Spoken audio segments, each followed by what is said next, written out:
Oke, baik pemirsa. Assalamualaikum warahmatullahi wabarakatuh. Waalaikumsalam Wacana elit warahmatullahi Jakarta soal wabarakatuh. jabatan gubernur dihilangkan atau ditunjuk langsung oleh Presiden Republik Indonesia menjadi pembahasan menarik di kalangan masyarakat saat ini. Dan untuk membahas tentang persoalan ini, di studio telah hadir Bapak Dr. Saiful Ahmad. Assalamualaikum Pak Dokter. Selamat Waalaikumsalam datang di warahmatullah. studio. Waalaikumsalam warahmatullahi wabarakatuh. Oke, baik. Dan di ujung telepon telah bergabung salah satu akademisi pakar hukum tata negara Universitas Hairun Ternate, Bung Abdul Qadir. Bubu, Assalamualaikum. Waalaikumsalam warahmatullahi wabarakatuh. Ya, selamat bergabung, Bung Dade. Iya, selamat. Ya, sebelum saya ke Bung Dade, saya ke Pak Dr. Saiful. Apakah Anda setuju dengan penghapusan jabatan gubernur? Baik, terima kasih para pemirsa yang berbahagia dan di mana saja berada. Memang menarik ini topik yang diangkat oleh studio malam ini. Saya kira ini fokus lensa ya. Iya. Saya kira menarik karena ada dua alasan menurut saya. Pertama itu dari sisi konstitusi itu dibenarkan semua. Dia hapus pun dibenarkan, diadakan terus pun dibenarkan. Tapi pada konteks yang menurut saya ini, berdasarkan hasil riset saya juga, kebetulan saya riset disertasi tentang pilkada di Maluku Utara. Jadi hubungan antara etnik dengan pemilihan gubernur di tahun 2007 kalau tidak salah.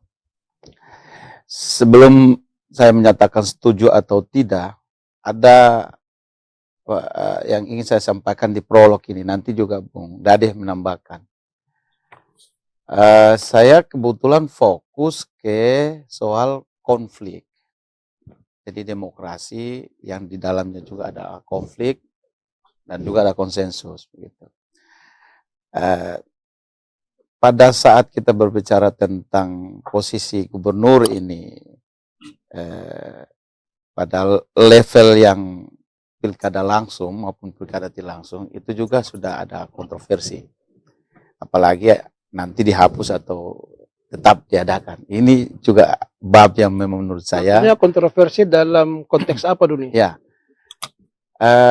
mulai sejak reformasi itu, pilkada kan sudah dengan semangat reformasi itu pilkada langsung. Jauh sebelumnya ada pilkada tidak langsung dipilih oleh DPR. Nah, ini dua-dua tetap dari konteks demokrasi tetap, dan itu konstitusional. Mau langsung maupun tidak langsung tetap ada. Tapi saya ingin menyoroti yang langsung. Yang langsung ini terlalu banyak konfliknya. Menurut saya itu ada 6-7 tahapan pilkada itu. Itu hasil disertasi. Hasil disertasi saya. 6-7 tahapan pada saat pilkada itu selalu dengan konflik. Beda dengan yang tidak langsung. Konfliknya pada 2-3 tahapan saja. Tidak langsung ini dalam artian bahwa lebih baik dipilih oleh DPRD. Pada tahapan, pada konteks yang pilkada langsung saja, itu kita banyak sekali dari sisi energi, sisi dana, sisi waktu, itu saling berkontinuitas untuk menghasilkan konflik tadi. Mulai dari proses perekrutmen kandidat saja, itu sudah mulai konflik. Satu internal partai maupun antar partai, gitu. Ada pendukung A, pendukung B mau dicalonkan partai, ini sudah mulai konflik. Itu rekrutmen saja. Begitu selesai rekrutmen, saya ingin coba jelaskan. Masuk ke tahapan pencalonan. Konflik juga lagi. Merebut rekomendasi DPP ini tidak gampang. Bahkan satu partai bisa mengajukan lebih dari satu calon ke DPP. Ini juga konflik. Konflik itu tidak harus fisik, tapi konflik dalam arti benturan kepentingan, berbeda pendapat, itu juga konflik. Nah, setelah ada rekomendasi dari DPP, saat pendaftaran pun masih muncul konflik lagi. Ada yang dibuat skenario diakhirkan atau daftar akhir. Dan di Maluku Utara ada partai tertentu sudah mendaftar kandidat, besoknya cabut mendaftar orang lain lagi. Ini konflik juga begitu. Sampai kepada tahapan pencoblosan pemilihan itu. Itu setiap kandidat, setiap pasangan calon itu kan masing-masing dengan timnya, dan tim sukses itu apakah dari partai atau relawan dan lain sebagainya, selalu muncul juga konflik sampai pada saat penetapan hasil.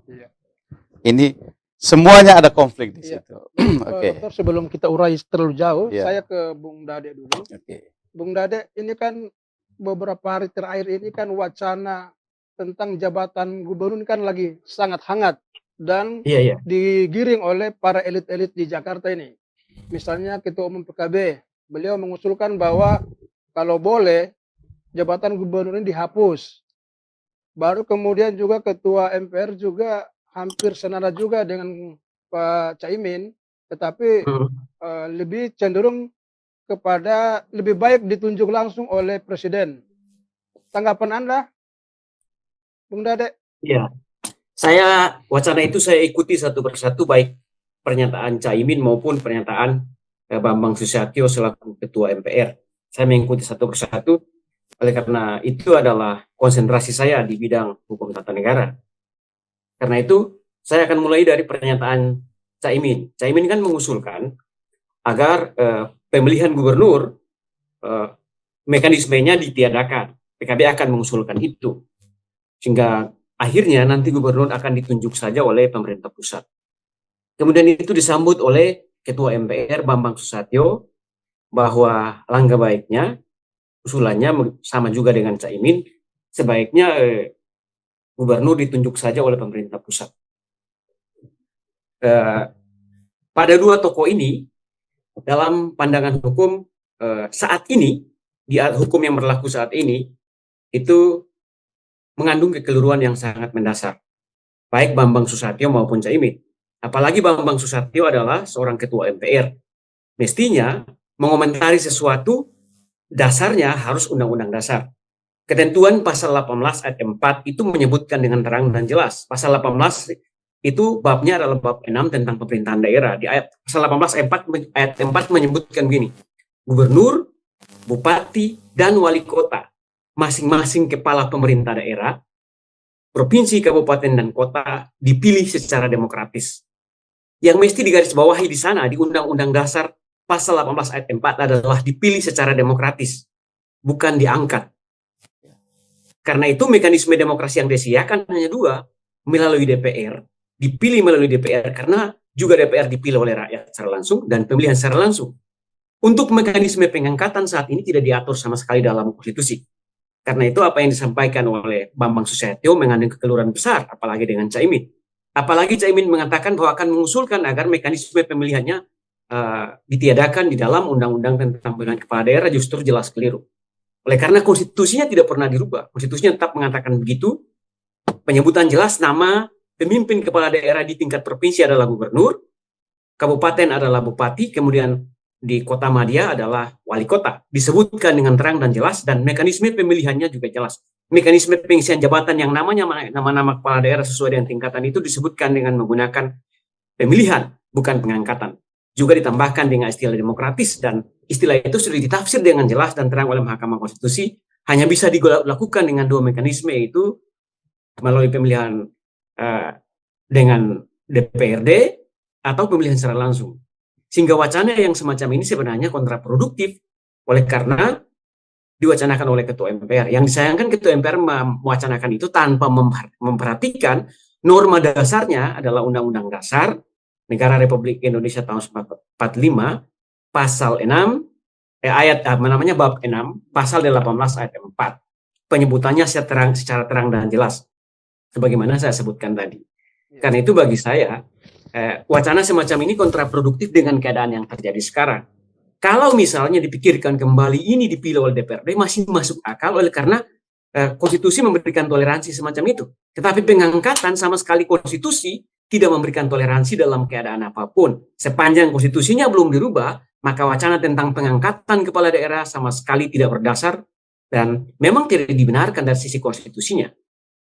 Di Tapi biasanya 2014 itu, Tapi ya, biasanya para elit Jakarta ini kan mereka sering mencoba untuk bermain di permukaan dengan wacana-wacana dulu kan. Pasti mereka sudah ada kalkulasi regulasi itu, Bung Dade. ya, ini kan prosesnya akan agak panjang. Kalkulasi regulasinya prosesnya panjang sekali. Tahap pertama mesti merubah konstitusi melalui sidang umum MPR. Merubah konstitusi sidang umum MPR. Oleh karena ketentuan tentang pemilihan kepala daerah itu diatur dalam konstitusi. Sehingga secara teknis hanya diatur dalam undang-undang mengatur teknis saja. Tentang cara pengangkatannya, cara pengisian jabatan yang disebut dengan gubernur, bupati, dan wali kota itu cara pengisian jabatan itu dengan jalan memilih, bukan mengangkat.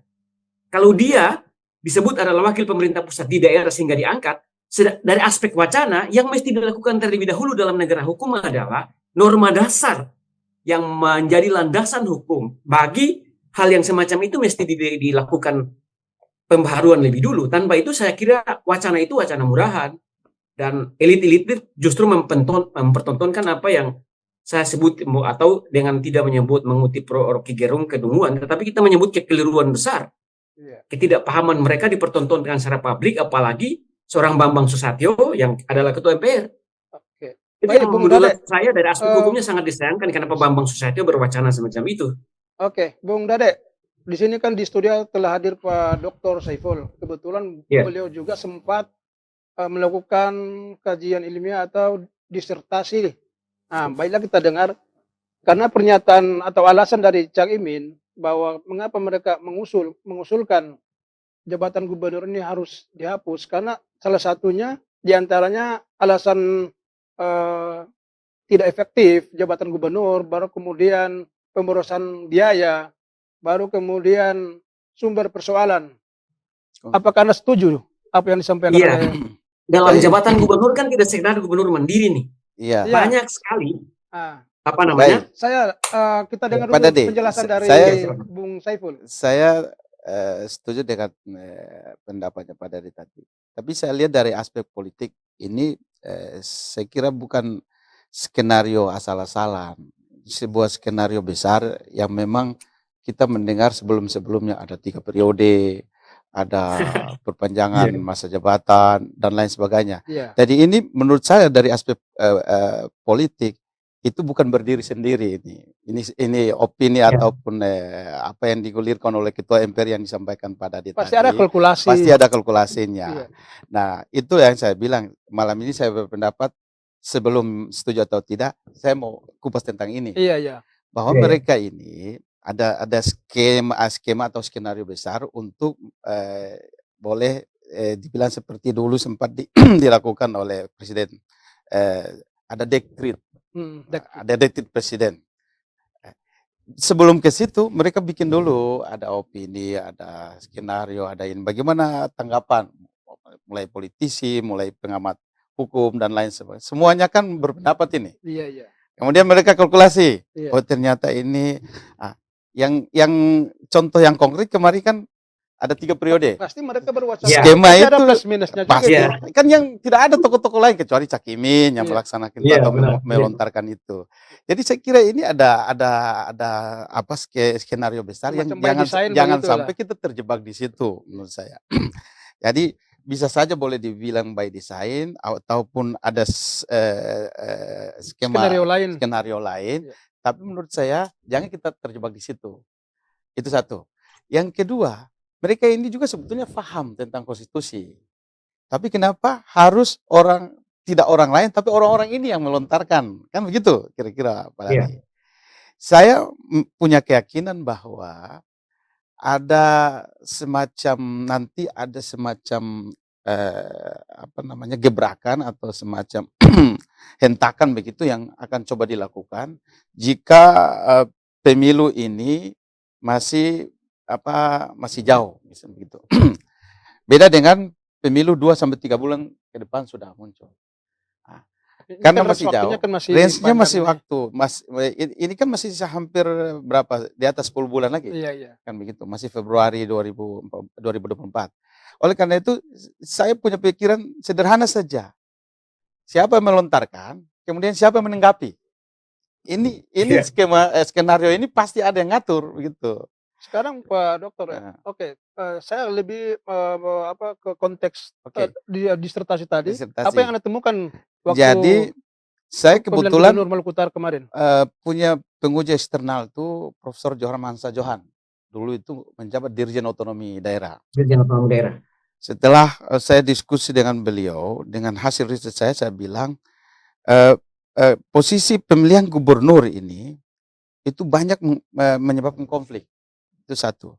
Dan konflik ini bukan konflik tataran masyarakat bawah atau konflik yang membawa nama etnis ini dan tidak. Konflik ini ada skenarionya, ada mobilisasinya. Jadi elit yang memobilisasi konflik itu. Elit ini siapa? Pimpinan partai politik, pimpinan organisasi yang apa istilahnya pressure group maupun kelompok kepentingan. Iya. Itu semua punya kepentingan. Jadi Berarti potensi konfliknya besar ya? saya waktu itu punya kesimpulan di depan Pak Prof dan penguji-penguji. Saya bilang kalau mereka tanya pas ini bagusnya apa? Saya bilang pemilihan gubernur sebaiknya dipilih tidak langsung. Sebaiknya, karena itu juga konstitusi seperti dijelaskan Pak Ade tadi. Iya. Secara demokratis dipilih secara demokratis. Tapi tidak langsung. Tapi tidak langsung karena melalui wakil rakyat itu. Karena saya uraikan yang langsung itu banyak tadi konflik, mulai dari tahapan sampai pencoblosan sampai ke MK masih konflik. Itu satu. Yang kedua, kenapa gubernur ini menurut saya pemilihan secara tidak langsung itu karena dia prosesnya berhadapan transisi, ada pemerintah pusat, ada pemerintah daerah yang tingkat bawah. Perpanjangan tangan dari pemerintah pusat. Dia di konstitusi dikatakan pemerintah provinsi itu perpanjangan tangan. Iya. Tapi tidak jelas perpanjangan tangan model apa. Iya. Di situ regulasi atau misalnya fiskalnya juga tidak diatur, keamanannya juga tidak diatur, misalnya keagamannya juga tidak diatur. Justru ini diatur itu kabupaten kota, kan begitu. Jadi ini juga sebuah proses pemerintahannya masih menurut saya itu antara ya dan tidak begitu. Oke. Saya ke Silakan. Bung Begitu. Dade. Bung Dade, ini menarik nih Bung Dade. Kalau berdasarkan kacamata Pak Dokter, alangkah baiknya kalau jabatan gubernur ini dipilih oleh DPRD. Sekarang yang menjadi pertanyaan, perspektif hukum, kalau misalnya ikut saja misalnya wacana Caimin itu dihapus misalnya, kira-kira suatu daerah tanpa jabatan gubernur itu dari perspektif hukum tata negara itu kira-kira bagaimana tuh Pak Dade? Ya, sebelum saya ke situ, tadi yang dikatakan Bang Ipul tadi tentang prakondisi ini. Saya mencermati satu persatu tentang perkembangan ketatanegaraan ketika saya berada di Jakarta kurang lebih hampir 2 bulan dari Jogja. Mulai dari prakondisi tentang kehadiran kepala desa di Jakarta, demo tentang perpanjangan masa jabatan kepala desa sampai 9 tahun dan bisa 3 periode, 3 kali masa menjabat. Kemudian Presiden mengumpulkan seluruh kepala daerah, kabupaten dan kota, serta provinsi, dan juga seluruh polsek, polres dikumpulkan secara keseluruhan di Jakarta. Ya, baca dari aspek ketatanegaraan dan politik itu adalah bagian dari prakondisi menuju ke wacana besar tentang apa yang Bang Ipul katakan tadi 3 periode itu. Oleh karena di ruang-ruang kuliah di S3 itu hampir tiap saat kita membincangkan tentang prakondisi menjelang apa yang disebut sebagai penerapan hukum tata negara darurat oleh karena negara dalam kondisi pemilu yang semacam ini misalnya diciptakan huru-hara sehingga pemilu tidak berjalan, konstitusi dalam kondisi normal tidak bisa berjalan, oleh karena itu dilakukanlah penerapan hukum tata negara darurat, Presiden bisa mengeluarkan dekret, melakukan segala sesuatu untuk menangani situasi dalam kondisi darurat itu. Yang dibaca adalah prakondisi ke arah sana. Tetapi satu hal yang mesti saya katakan dan menjadi referensi buat kita semua adalah dulu kita mengecam Soekarno oleh karena dia menerapkan demokrasi terpimpin. Soekarno Soeharto kita kecam dengan demokrasi Pancasilanya, tetapi dijalankan secara otoriter.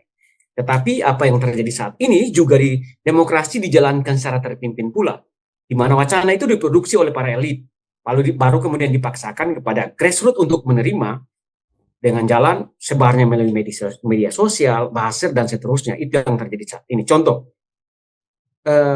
Hatta menyebutkan demokrasi hakiki adalah demokrasi desa, bukan demokrasi kepala desa. Yang sekarang itu diarahkan kepala desanya, diarahkan untuk demo. Masa jabatannya adalah harus 9 tahun dan itu direspon oleh DPR.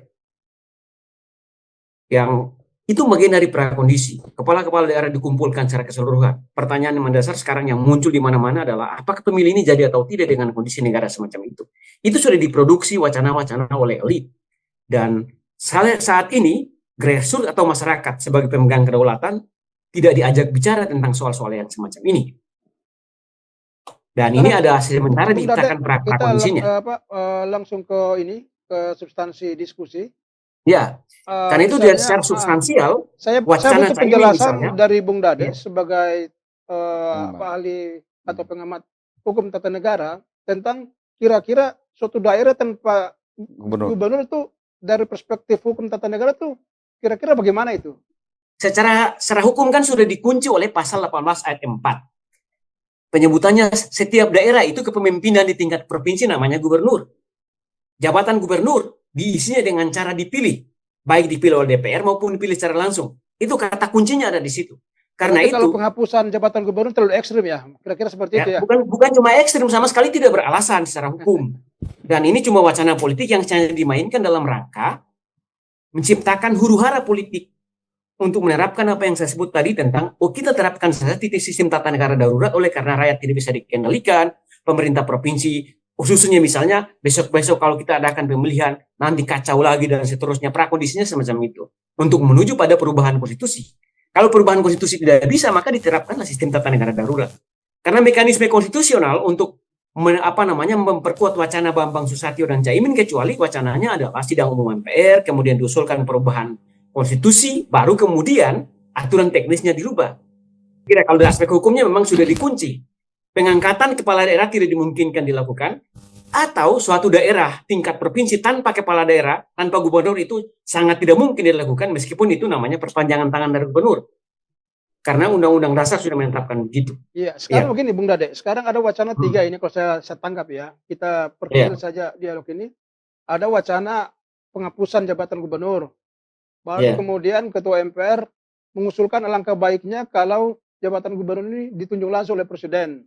Dan berdasarkan usulan juga atau perspektif dari Bung Saiful, alangkah baiknya jabatan gubernur ini atau gubernur ini dipilih saja oleh DPRD. Anda berada di posisi mana nih, Bung Dade? Kan saya berada pada posisi saya itu memilih jalan konstitusi. Jalan konstitusi itu 2 disiapkan, instrumennya cuma 2, dipilih secara langsung atau dipilih melalui DPR. Itu jalan konstitusinya yang saat ini berlaku. Pak Dokter, kira-kira tanggapan Anda ini efektifnya yang mana ya? Jadi begini, kita melihat dari semua sisi. Yang pertama dari sisi anggaran. Bagaimana sampai sejauh mana money politik atau politik uangnya bisa dilacak dengan baik dengan melibatkan aparat penegak hukum, maka saya kira jauh lebih efektif kita lakukan dengan cara melakukan pemilihan gubernur dengan menggunakan sistem tidak langsung dengan DPRD, itu jauh lebih efektif. Ya. Saya kira tetapi mekanisme diperketat sehingga bisa dideteksi sejauh mana. Sama pemikirannya juga dengan Pak Dokter ini. Ya. Kalau kita berpikir manfaat dan mudaratnya dengan melihat efektifnya. Iya, efektivitasnya semacam itu. Iya, efektivitasnya. Ya, Bung Dokter. Ya, saya menambahkan apa yang disampaikan. Memang dari aspek politik itu kita melihat dari beberapa perspektif. Salah satunya itu perspektif dari perspektif konflik. Iya, iya. Dan perspektif konflik ini itu merubah suasana kebatinan seluruh masyarakat suatu daerah, perondakan tatanan sosial, kemasyarakatan, kekeluargaan. Semuanya itu berdampak dan itu saya kira sangat sistematif dan jadi untuk meminimalisir konflik, lebih baik salah satu konsensusnya secara Iya. konstitusi yang tadi disampaikan oleh Bung Dadi, pemilihan secara tidak langsung. Iya. Jadi gubernur tetap ada karena itu amanat konstitusi. Kalau memang dihapuskan itu inkonstitusional, Iya. tidak sesuai konstitusi, dan itu pasti akan berdampak kekacauan, akan pokoknya lebih banyak. Kalau dia pemilihan secara langsung, kan kita sudah menikmati ini saling ini mengacaukan seluruh strata sosial kita, Iya. termasuk di dalamnya adalah jangankan antar kabupaten, Penduduk. antar daerah, antar penduduk, satu keluarga saja itu Iya. tidak nyaman saling berhubungan. Satu rumah saja itu tidak nyaman saling berhubungan. Dan Berbeda konflik pilihan itu kan juga panjang gitu. juga itu. Dan itu berdampak lama. Suami istri beda pilihan itu berdampak sekali itu sampai meninggal orang itu bisa saja saling tidak berkomunikasi ya begitu. Nah ini dari aspek politik itu yang kita kaji itu adalah munculnya konflik itu tadi. Salah satu solusi konsensus waktu itu juga Prof. Johor Mansa juga mengusulkan adalah ini dikembalikan saja oleh DPR karena DPR juga dipilih oleh Berarti Anda tidak setuju kalau jabatan gubernur harus dihapus? itu inkonstitusional Iya. saat ini, kecuali mereka yang skenario besar tadi Iya. melakukan kemudian ada kondisi darurat tadi seperti disampaikan. Dan itu kondisi darurat pun sangat ekstrim. Nanti yang ditunjuk pun rata-rata mungkin TNI Polri, Iya. tidak sipil, karena situasi darurat, keadaannya tidak normal. Iya. Saya kira itu. Bung Dade, biasanya seharusnya kan hukum itu adalah panglima tertinggi di negeri ini nih. Tapi biasanya hukum itu bisa diporak-porandakan kalau ada kekuatan politik atau kesepakatan politik. Tanggapan Anda? Ya, ini yang sedang dikondisikan saat ini seperti itu. Politik menjadi panglima sehingga diwacanakan secara politik dulu menjadi huru-hara, kemudian jalan tengah diambil adalah mekanisme politik untuk merubah konstitusi dasar kita dalam rangka mengikuti perkembangan situasi yang sudah disengaja diciptakan oleh para politisi, dan ini yang terjadi saat ini. Karena itu saya sangat menyayangkan apa yang disampaikan oleh Bambang Susatyo. Seorang ketua MPR mestinya berpikir konstitusional. Apapun wacana yang berkembang dalam kapasitasnya dia sebagai seorang ketua MPR, pikirannya selalu pikiran konstitusi yang diproduksi kepada masyarakat, dan itu diikuti dan diketahui oleh masyarakat. Tetapi kalau ini berpikir di luar konstitusi dan hanya sekedar wacana tanpa melihat dasar konstitusional, itu yang menjadi masalah. Berpikir negarawan tidak begitu. Negarawan selalu saja berpikir aspek pada norma dasarnya lebih dulu, apalagi seorang Bambang Susatyo. Karena itu menurut saya, ini sengaja diciptakan wacana ini untuk menciptakan semacam ada dia huru-hara politik lah. Ada kepanikan-kepanikan tertentu, dan ini diproduksi oleh para elit dalam rangka menciptakan kondisi-kondisi yang mereka sudah inginkan dengan keadaan yang sekarang. Itu poin paling pentingnya ada di situ. Tapi sekali lagi saya katakan, konstitusi tidak membenarkan apa yang disampaikan oleh Bambang Susatyo dan Caimin. Mereka dua-duanya adalah seorang negarawan. Satu ketua partai politik dan wakil ketua DPR, satunya ketua MPR. Dua-duanya memiliki jabatan penting dan dua-duanya adalah seorang negarawan. Tetapi pandangan-pandangan ini tidak mencerminkan seorang negarawan yang konsen atau mendasarkan diri pada konstitusi. Ini negara hukum, konstitusi. Dan karena itu seluruh pandangannya didasarkan pada konstitusi. Dari aspek itu yang mesti mereka mulai, sehingga menciptakan kondisi politik negara yang kondusif, tidak menciptakan, memproduksi segala sesuatu, modelnya sangat terpimpin sekali. Seorang ketua partai politik mewacanakan itu, seorang ketua MPR mewacanakan itu, dan ini sangat terpimpin dari atas. Jadi demokrasi versi Hatta yang disebut sebagai demokrasi desa, yang mulai dari masyarakat desa atau dari grassroots, itu tidak tercapai. Karena itu saya mengutip begini, ini abad besar telah muncul, demokrasi besar telah ada di sini, tapi sayang sekali para pemimpin-pemimpin, para elit-elit kita masih berpikir kerdil dan mengutamakan kepentingan mereka. Saya kira itu pandangan saya. Oke, Bung Dade. Pak Dokter, Ya. saya pikir bahwa belum saatnya konstitusi kita dirubah. Lebih baik pemerintah pusat atau para elit di Jakarta itu lebih baik melaksanakan apa yang sudah diamanahkan oleh undang-undang saat ini. Kira-kira Pak Dokter gimana tanggapan? Jadi kalau dari sisi politis itu sah-sah saja, karena itu hak berpendapat, hak menyampaikan, itu dilindungi konstitusi. Tapi persoalannya seperti yang disampaikan Bung Dadi tadi, seorang pimpinan negara menyampaikan opini yang inkonstitusional. Ini kan jadi pertanyaan besar. Iya, ada apa ini? Memang kita akui bahwa desain sistem politik kita ini masih mencari format. Karena setiap rezim menggunakan sistem dan caranya sendiri. Rezim siapa saja, seperti jelaskan tadinya rezim Soekarno kayaknya lain, Soeharto kayaknya lain, Gus Dur, kemudian sampai Mr. Jokowi ini. Iya. Saya punya pikiran itu sederhana. Kalau dibiarkan, rusak negara ini. Iya. Jadi itu harus dilawan. Orang-orang negarawan seperti Ketua MPR tadi menyampaikan pendapatnya itu inkonstitusional. Mestinya begitu dia menyampaikan pendapat inkonstitusional, dia harus berani mengundurkan diri dong. Iya. Ini inkonstitusional. Iya, Dia harus benar itu. berani. Apalagi narasi yang Disampaikan iya, itu melanggar undang-undang. undang-undang. Selain Gitu. melanggar undang-undang, Karena tidak tepat dalam situasi, dalam Dia pemulihan. tahu bahwa di konstitusi pasal yang dijelaskan tadi itu jelas. Dia hafal. Tapi kenapa dia berani? Karena selama ini tidak ada sebuah sistem yang diberikan kepada pimpinan negara yang sifatnya punishment. Jadi kalau dia berbicara tidak konstitusi, mundurkan diri. Itu kan belum ada sampai sekarang.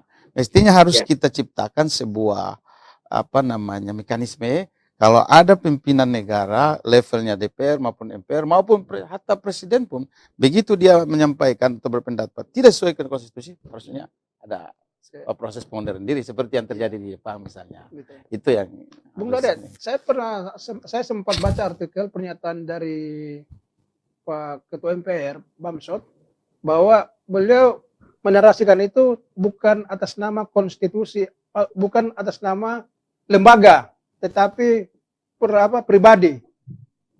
Itu kira-kira seperti apa itu tanggapan Anda? Yang lucunya di situ, Bambang Susatyo dalam diri Bambang Susatyo itu ketika menyampaikan pernyataan publik melekat padanya adalah jabatan Ketua MPR. Melekat dalam dirinya adalah jabatan Ketua MPR dimanapun dia berada. Apalagi dia menyampaikan pernyataan-pernyataan secara publik yang ada hubungannya dengan kewenangan dia ada di MPR.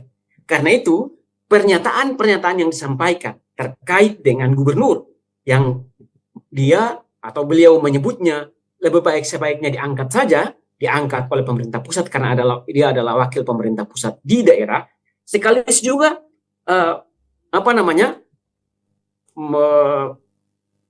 memberi gambaran bahwa memang yang bersangkutan tidak pantas lagi menjadi ketua MPR sebagai penjaga konstitusi. Tapi kan pernyataan itu kan menurut beliau kan pernyataan pribadi, bukan Ya. lembaga MPR. Silakan saja dia berkata secara pribadi. Tetapi pernyataan dia secara publik itu mencerminkan jabatan dia. Kenapa? Karena dia bicara tentang konstitusi dasar. Melekat padanya dia adalah ketua MPR. Karena itu, selaku seorang negarawan, ketika menyampaikan pernyataan-pernyataan, dasarnya jelas harus ada dari konstitusi. Kalau hari ini dia mengatakan bahwa hari ini konstitusi kita mengatakan begini, ke depan bisa jadi berubah kalau konstitusi kita berubah, itu masuk akal. Tetapi kalau dia langsung mengatakan bahwa harus diangkat tanpa mengutip dasar konstitusinya, dia tidak pantas lagi menjadi ketua MPR. Ini membuat gaduh negara kita karena seorang negarawan yang kapasitasnya sebagai ketua MPR tidak tahu menempatkan diri dalam pernyataannya apa materi pernyataannya. Kalau hari ini dia menyampaikan tentang soal-soal pribadinya tidak masalah. Tetapi pernyataan yang dia menyebut sebagai pribadi dia seorang Bambang Susatyo, tetapi sifatnya publik, yaitu membicarakan tentang isi norma konstitusi yang saat ini secara rigid mengatur tentang gubernur, bupati, dan wali kota itu. Sehingga pernyataan dia, apapun yang dia katakan tetap mencerminkan dia adalah ketua MPR, selalu saya terbawa ke sana apapun keadaannya. Karena itu secara etik dia tidak bisa lagi menjadi ketua MPR. Iya, oke. Bung Dadet, ini saya merasa lucu aja, Bung Dadet. Kalau misalnya jabatan gubernur di daerah dihapuskan, itu komunikasi interaksi antar pemerintah pusat dengan wali kota dan bupati itu seperti apa kira-kira itu? Itu problemnya kan ada di situ. Mestinya kan ini diperkuat misalnya. Gubernur diperkuat dengan gubernur bisa saja memberikan punishment kepada bupati dan wali kota karena kapasitas dia adalah wakil pemerintah pusat di daerah. Mestinya itu diperkuat, jangan ditiadakan. Sehingga koordinasi gubernur, koordinasi bupati, wali kota dengan gubernur itu lebih intens, tidak lagi langsung bypass ke pemerintah pusat karena ada wakilnya di daerah. Mestinya diperkuat aspek itunya. Aspek hal-hal yang semacam itu diperkuat. Gubernur dilekati dengan wewenang-wewenang yang lain yang bisa memberikan punishment secara langsung kepada bupati dan wali kota, manakala tidak melakukan koordinasi yang maksimal ketika hal-hal yang dilakukan. Ini kan tidak dilakukan semacam itu, tiba-tiba saja muncul wacana ini dihapus. Ini kan agak mustahil memang. Ini adalah keanehan di abad yang modern saat ini yang diproduksi oleh para elit kita. Oke, Bung Dade, saya ke Pak Dokter. Pak Ya. Dokter, saya melihat bahwa Mm-mm.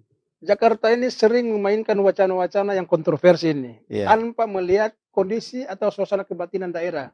Ya, Tanggapan Anda? jadi begini, ini desain yang di Republik sekarang ini dipimpin oleh Pak Jokowi ini, intinya itu bahwa mereka ini membuat kegaduhan. Kegaduhan. Gitu. Karena mereka tidak paham pola kepemimpinan negara seperti apa. Seperti tadi, Bamsud itu secara pribadi adalah Bamsud, tapi jabatannya Ketua MPR. Dia itu juru bicara MPR. Apapun yang disampaikan itu juru bicara. Sama persis Pak Caimin. Caimin itu juru bicara DPR. Jadi apa yang disampaikan itu adalah representatif kelembagaan. Sama persis seperti Pak Jokowi bicara tentang misalnya rencana strategi ini. Itu juru bicara pemerintah. Dia sendiri yang menyampaikan. Nah, Dan itu itu dia. eksekutif. Jadi kadang-kadang kita di daerah ini disuguhkan dengan menu-menu yang kacau tadi itu, sudah mulai campur baur dengan ini. Dan secara umum mekanisme ini tidak diatur secara baik dalam sistem ketatanegaraan. Salah satunya harusnya kewenangan-kewenangan yang masih kurang ini yang dibobotkan, diperkuat atau ditambahkan sehingga koordinasi antara bupati wali kota ke pusat itu tetap melalui gubernur. Memang sudah ada, tapi ini kelihatannya masih lemah. Berarti Anda melihatnya ada fenomena apa ini? Ada sesuatu yang menurut saya skenario besar tadi itu lambat atau cepat itu akan dilakukan. Makanya kalau ini tidak ada antisipasi dari daerah, saya yakin dan percaya ini akan terjadi. Gitu.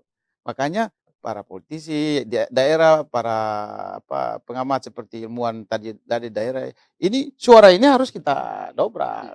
Jangan kita biarkan. Paling terakhir, paling tinggi misalnya, kalau negara ini mereka tidak bisa atur, ya kita bikin seperti negara-negara federal saja. Bikin maklumat saja. Kenapa tidak? Kita ini punya sumber daya yang memang mensupport Jakarta. Kita tidak perlu takut.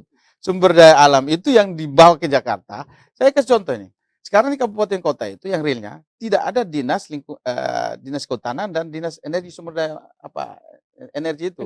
Pertambangan tadi itu. Sehingga tidak terkontrol apa yang di situ. Ini kan maunya pusat saja. Yang tadi saya bilang juru-juru bicara ini sudah keenakan sehingga tidak pernah merasakan apa yang diderita di daerah-daerah. Saya justru ingin mengatakan bahwa juru bicara tadi kalau tidak tahu fungsi dan tugasnya mundurkan diri saja. Gitu. Masih banyak yang bisa. Cuma sistem politiknya seperti apa, sistem ketatanegaraan seperti apa, ini harus kita dongkrak. Kita harus dorong dari daerah. Daerah menolak proses begini misalnya. Saya kira itu. Bung Dade, ini terakhir Bung Dade di diskusi ini. Mungkin saya atau masyarakat butuh penegasan atau perspektif dari seorang Dade dalam perspektif hukum tata negara. Karena saya melihat bahwa dalam kurun waktu 1 bulan terakhir ini masyarakat Indonesia ini sering disuguhkan oleh narasi-narasi yang kontroversi. Tanggapan Anda? Iya, makanya tadi saya sebutkan bahwa seorang negarawan semestinya berpikir layaknya seorang negarawan. Jangan berpikir seperti seorang pelawak yang bisa memproduksi apapun argumentasi, apapun gagasan yang menjadi bahan tertawaan. Sebagaimana disampaikan oleh Caimin dan juga oleh Bambang Susatyo. Mestinya berpikir negarawan sehingga masyarakat tidak lagi ada yang marah, ada yang tertawa, ada yang cemas dan seterusnya. Mereka ini layaknya seorang pelawak-pelawak politik saja yang mereka lakukan. Karena itu saya sampaikan kepada pemerintah, seluruh elit politik di tahun-tahun yang semacam ini, dalam suasana yang semacam ini, sebaiknya memproduksi gagasan apapun itu harus berdasarkan pada norma konstitusi. Tidak sekedar seenak perut dan seenak mulut untuk berbicara, dan itu akan menciptakan kegaduhan politik sebagaimana yang terjadi saat ini. Wacana tentang meniadakan gubernur atau mengangkat gubernur dengan alasan karena wakil pemerintah pusat di daerah atau alasan karena tidak efektif adalah wacana-wacana yang sama sekali tidak berdasar. Kalau itu sekedar wacana menjadi diskusi di internal partai politik atau dimanapun menjadi bahan diskusi, silahkan, tidak ada masalah. Tetapi sekali lagi kalau itu diproduksi secara publik, mesti dipikirkan dengan baik, oleh karena kapasitas mereka adalah negarawan. Sebagaimana tadi saya katakan, Caimin adalah wakil ketua DPR, kemudian Bamsud adalah ketua MPR, dan anggota MPR adalah anggota DPR pula, dan juga anggota DPD. Sejauh ini kan DPD tidak berpendapat apapun tentang itu. Mereka mengatakan bahwa mekanisme konstitusi yang ada sekarang masih tepat dan layak dilaksanakan. Yang berkuar-kuar adalah partai politik, dan cuma itu saja, Bamsud, kemudian Caimin. Dan saya kira ini adalah suatu model tampilan politik yang tidak populer, yang sengaja dipertontonkan oleh para negarawan kita saat ini, dan bagi saya pribadi, tidak layak untuk diikuti dan tidak layak disebut mereka adalah negarawan dan tidak patut untuk diikuti. Ya, baik. Saya kira begitu. Baik, Bung Dade. Terakhir, Pak Dokter, 2024 Indonesia akan menggelar pemilihan kepala daerah secara serentak. Sekarang wacana terbangun ada 3 versi ini. Ada penghapusan jabatan gubernur, ada pengusulan oleh Bamsud jabatan gubernur baiknya diangkat atau ditunjuk oleh presiden, dan terakhir berkembang langkah baiknya jabatan gubernur itu dipilih oleh DPRD Provinsi Maluku Utara. Ya. Anda berada di posisi mana? Kalau riset saya itu jelas menunjukkan bahwa untuk menghindari konflik dan semacamnya itu jabatan gubernur itu dipilih oleh DPR atau pemilihan secara tidak langsung. Nah, itu pun konstitusional tadi. Yang kedua, sampai saat ini jabatan gubernur itu masih strategis karena diberi kewenangan dalam proses perizinan dan lain sebagainya yang memang sengaja yang berarti tidak perlu dihapus. Memang sengaja dibuat skema dan mekanisme bahwa posisi gubernur ini sudah mulai mengambil kewenangan-kewenangan yang ada di kabupaten kota. Dan ini menurut saya kalau dihapus, tiba-tiba dihapus, tetap kewenangan tadi kalau balik lagi terjadi kerancuan ya. Jadi memang struktur bukan saja rancu, memang kekacauan sistem pemerintahan dan politik di Indonesia, dan itu tadi yang mereka inginkan begitu. Baik, Bung. Nah, oleh karena itu saya ingin menegaskan bahwa skenario ini jangan kita entengkan.